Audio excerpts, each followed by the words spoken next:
আচ্ছা একটা কথা বলি লাস্ট, এই যে রেডিয়ান যে ফিশ ওয়ার্ল্ড এইখানে আসার পরে একটা জিনিস আপনারা অ্যানালাইসিস করতে পারবেন, সেটা হচ্ছে 300 টাকা যে টিকিটটা নেয়, টিকিটটা মোটামুটি খারাপ না। 300 টাকা আপনি অনেক কিছু দেখতে পারবেন, কিন্তু 300 টাকা শুধু এন্ট্রি ফি।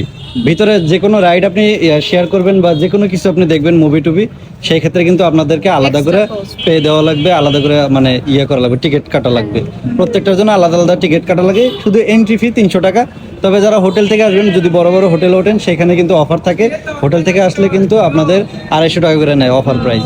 তো আপনারা চাইলে হোটেল থেকেও আসতে পারেন, চাইলে সরাসরি আসতে পারেন, 300 টাকা করে রাখবে এবং এখানে এসে অনেক কিছু এনজয় করতে পারবেন এবং প্রত্যেকটা জিনিসের জন্য।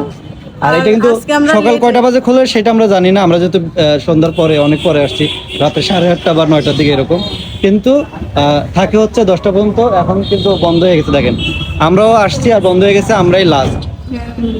তো আজকের মতো ভিডিওটা এখানেই শেষ করে দিচ্ছি আমাদের।